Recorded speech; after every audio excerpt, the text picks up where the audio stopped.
You already know something is off. You've known it for a while. The people around you, the ones who call you a friend, who show up to the events, who congratulate you on the right occasions. Some of them carry something that doesn't match the words. You've felt it in the pause before the response, in the joke that has a little too much weight behind it, in the support that consistently arrives one beat too late to actually matter. You noticed it, and then you explained it away, because naming it would require you to accept something about people you've trusted, and most men find it easier to doubt their own perception than to believe the people closest to them are running a quiet calculation against them. Here's what you were never taught to see. Resentment doesn't come from your enemies. It comes from the people who started at the same level as you and watched you move. It comes from the people whose entire self-concept depends on the gap between you staying small enough to ignore. And it doesn't announce itself.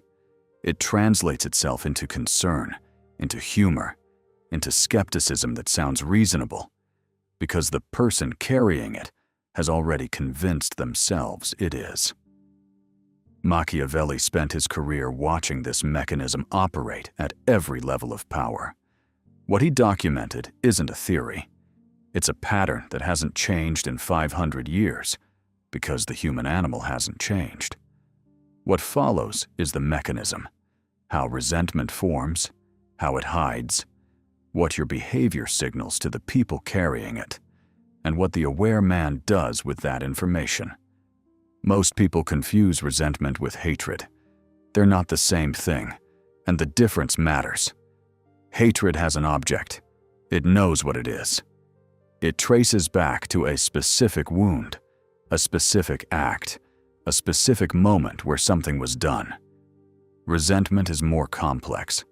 It sits at the intersection of perceived injustice, suppressed envy, and social comparison.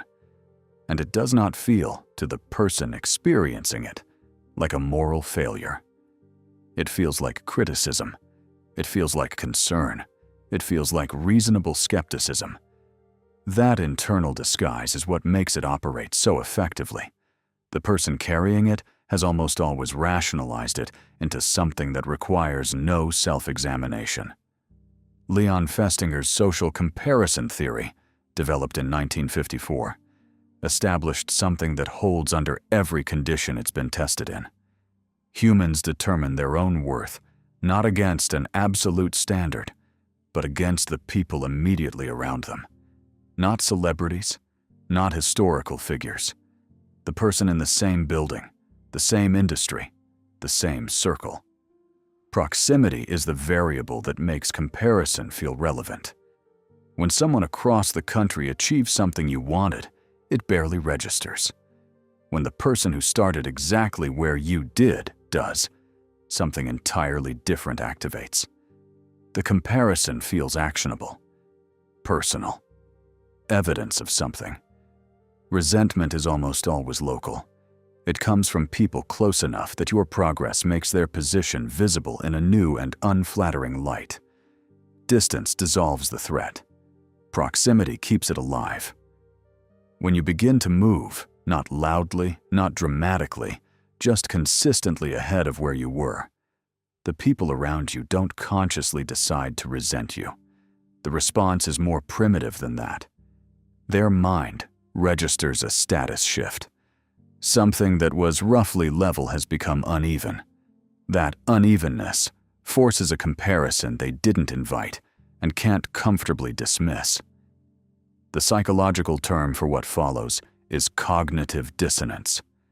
They hold two competing beliefs simultaneously: that they are roughly as capable as you, and that you are pulling ahead. Those two beliefs cannot coexist without resolution.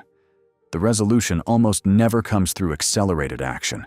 It comes through adjusted perception of you. Machiavelli's observations across the Prince and the discourses point toward a related pattern.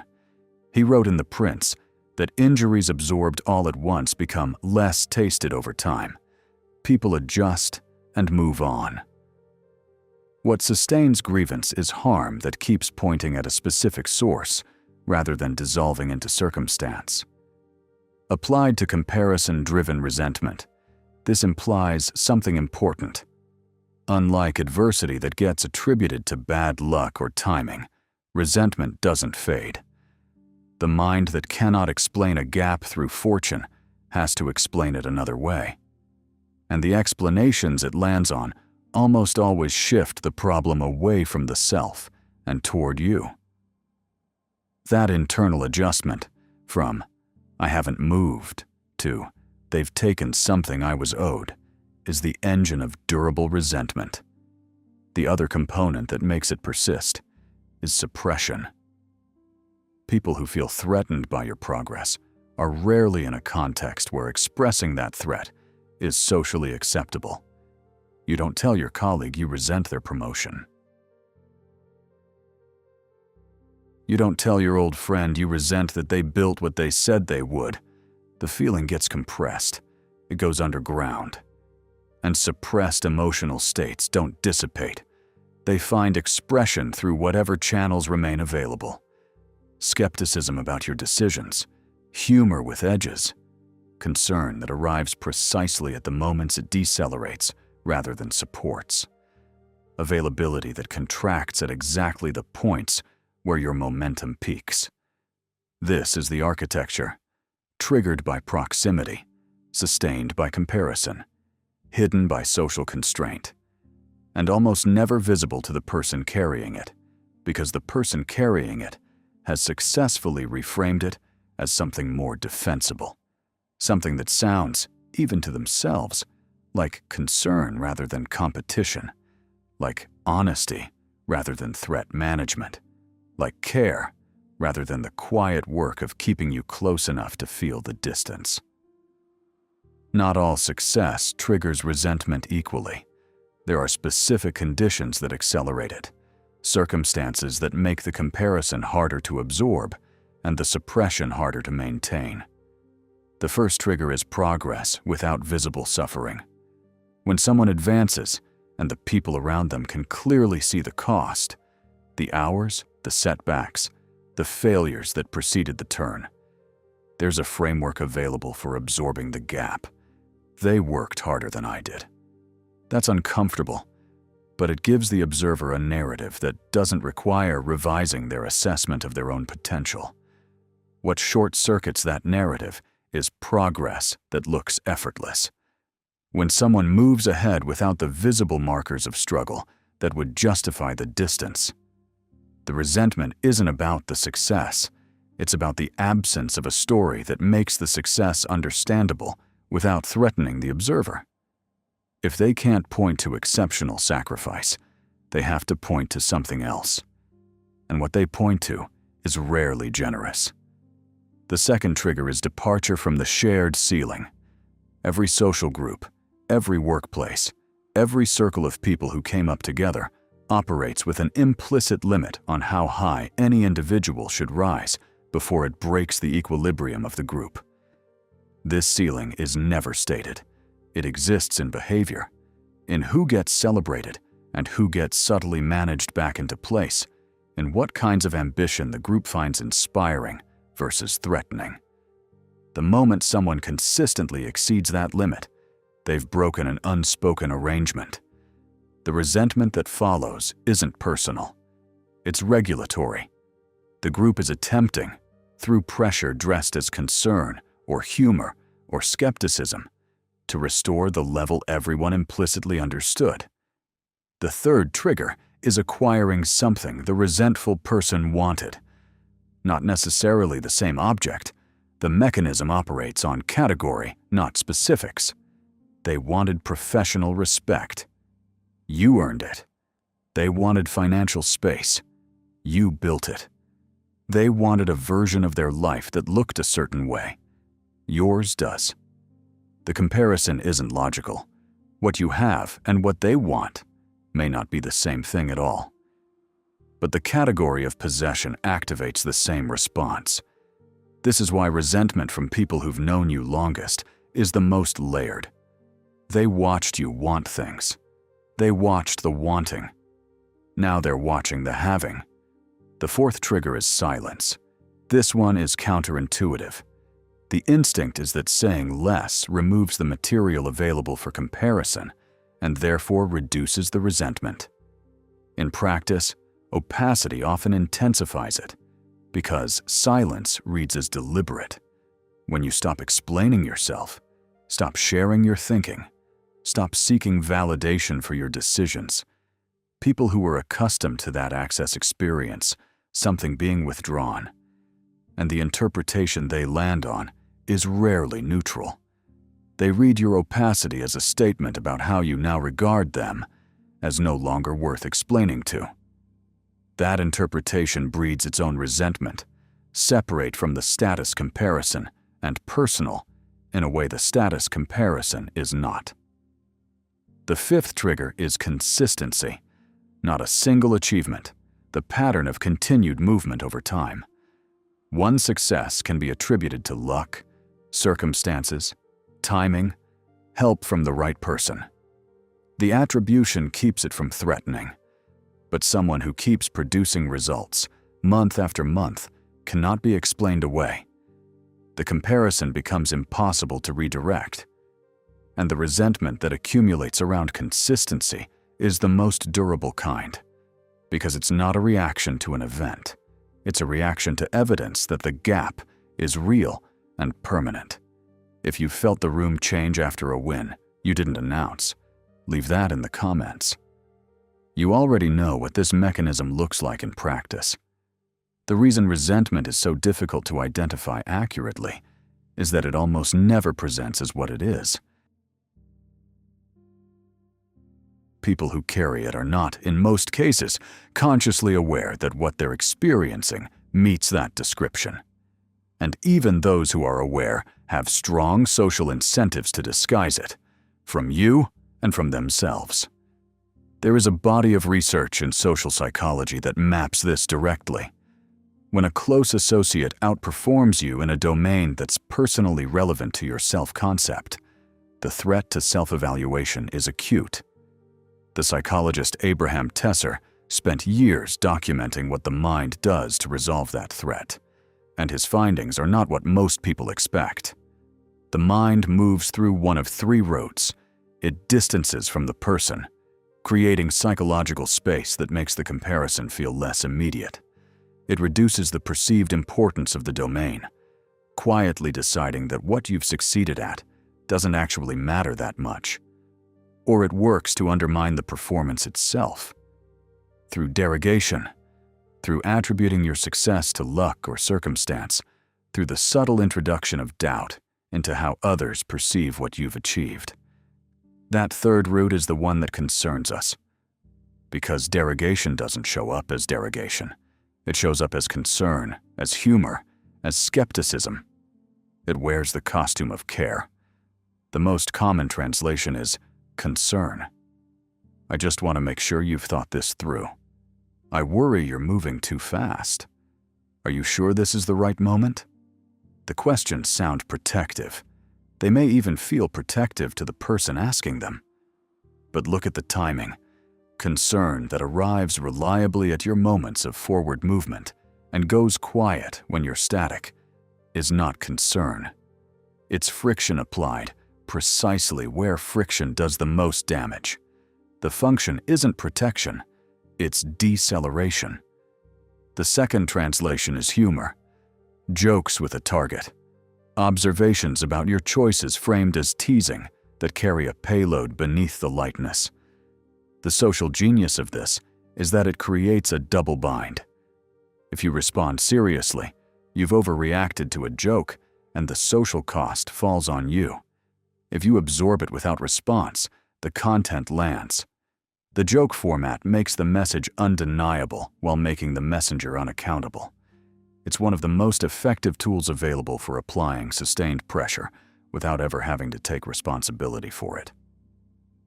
The third translation is skepticism, not about a specific decision, but about the category of ambition you're exhibiting.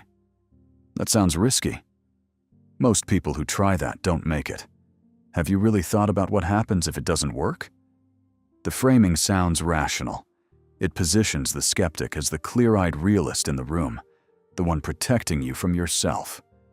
What it actually is, the psychological management of a status threat through the language of prudence. Machiavelli wrote in The Prince that men who cannot defeat you through open confrontation will find whatever indirect routes remain available. He was writing about political rivals. The mechanism is identical at the social level. The person who cannot openly oppose your progress, because doing so would reveal what they're actually carrying, uses timing, tone, framing, and selective availability. None of it aggressive enough to confront directly. All of it producing an effect over time, the way water produces effect, not through force, but through consistent contact with the surface.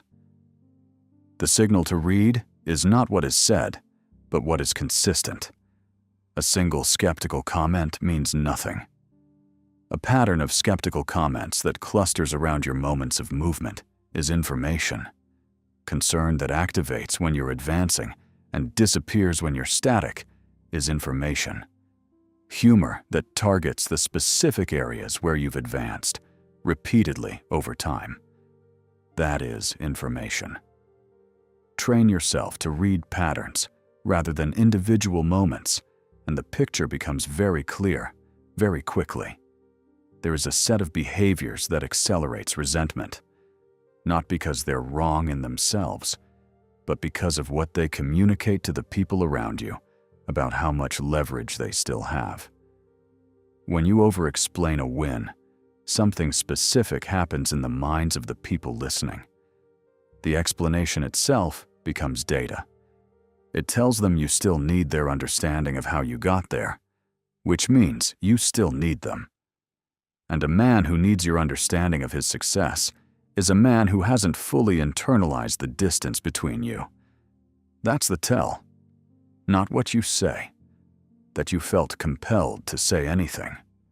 The over-explanation invites the very comparison you were attempting to soften, and it invites it in the most detailed form possible, because now they have the full architecture of the gap and every decision point at which the trajectories diverged.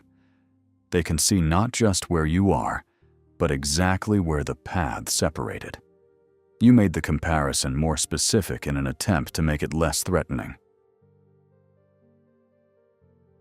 When you return to the same circle for validation after pulling ahead, you signal something specific, that the social structure where their opinion carries weight over your choices is still intact. You're telling them that their approval still governs your trajectory. Machiavelli wrote in the Discourses that a man who has climbed does not return to familiar ground when he goes back. He enters foreign territory wearing the costume of familiarity. The people he left behind have continued their own internal accounting of the distance. The warmth of the reception does not mean the accounting has stopped. What it means is that the accounting has registered your return as confirmation that you still need what they have. When you share plans before they become outcomes, you give people who feel threatened by your trajectory a target that exists before you have results to defend it. Resentment can begin organizing against an outcome that hasn't materialized yet. The doubt gets introduced while your conviction is least fortified by evidence. By the time the result arrives, the frame around it has already been negotiated, often in ways that reduce what it means. This is why Machiavelli's observation about revealing nothing prematurely isn't strategic advice in the conventional sense. It's an accurate description of what happens to momentum when it gets exposed to people whose self-interest is served by its failure. The fourth behavior is the one that closes the feedback loop, reacting visibly when the signals appear. The joke with the edge. The concern that arrives at the wrong moment. The question that isn't really a question. The instinct is to respond, to defend, to clarify, to push back. Each response confirms that the signal landed. It tells the person applying pressure that the pressure is working, and behavior that produces results gets repeated. When you react, you're not defending yourself. You're calibrating the next attempt, You've told them exactly how deep the lever goes. What all 4 of these behaviors have in common is that they answer a question the resentful person is constantly asking. Does this person still need me? Does the gap between us require their permission to be real? Every time you over-explain, validate, seek, announce prematurely, or react, you answer yes. And yes keeps the leverage alive. Drop this in the comments if you've caught yourself explaining a win to the exact person who was skeptical about it before you made it. You already know what you were doing, and you already know it didn't help. Machiavelli understood this mechanism at a level most people never reach because he didn't only study it, he lived it, and he lived it at its most brutal. For 14 years, from 1498 to 1512, he served the Florentine Republic as a diplomat, a strategist, and the second chancellor of the city. He negotiated with popes, kings, and Cesare Borgia. He built and managed Florence's citizen militia. He was by every available measure one of the most capable political operators in Italy. And in November 1512, when the Medici returned to power with Spanish military backing, he was dismissed. Not for incompetence, not for betrayal, for what his position represented, the accumulated capability of the old arrangement, standing in the room where the new one was trying to establish itself. By February 1513, he was in prison, accused of conspiring against the Medici. The accusation was almost certainly circumstantial. Historians have found no credible evidence of direct involvement. What was real was the structural logic. A man that capable, that deeply embedded in the machinery of Florentine power, could not be allowed to remain adjacent to the new order without constituting a threat simply by existing. His skills were the problem. His institutional knowledge was the threat. The resentment wasn't personal. It was precisely what he had spent his career observing in others.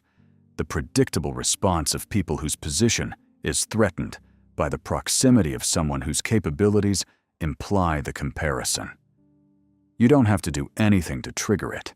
You only have to be present and capable in the same space as people for whom your capability represents an unflattering measurement.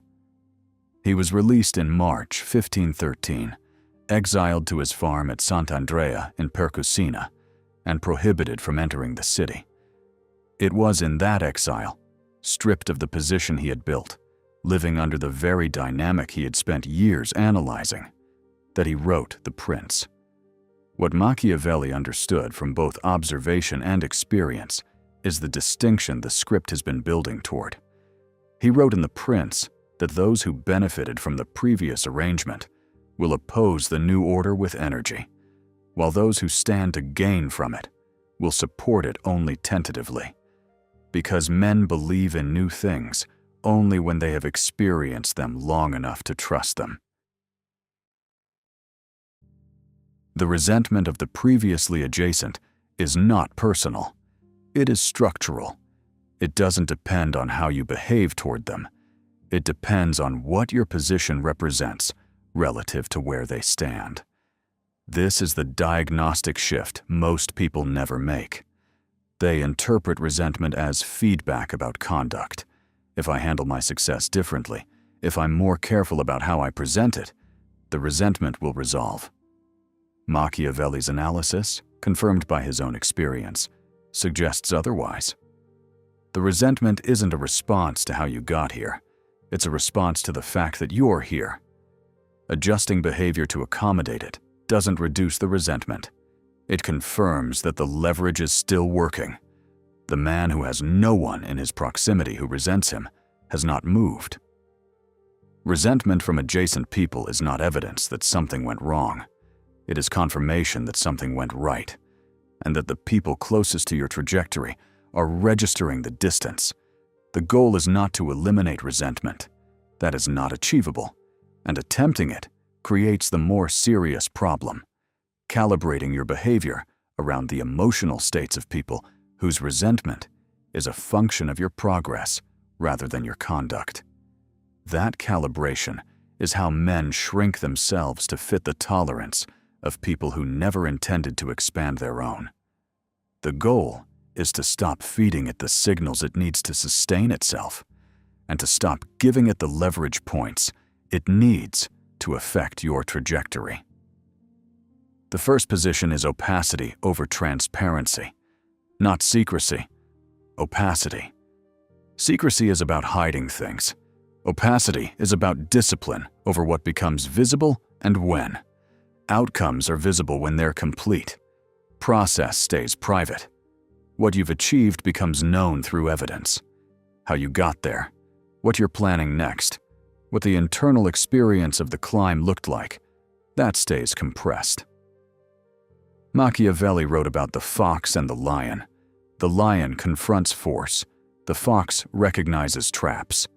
The trap available to resentment is premature visibility. It cannot operate against an outcome that's already established. It can only operate against an intention that's still forming. Remove the visibility of the intention, and you remove the trap's function. The second position is structural proximity management. Not cutting people off. That is a separate calculation. Adjusting what people have access to based on the actual incentive structure of the relationship. Some people in your orbit benefit when you succeed. Their position improves when yours does.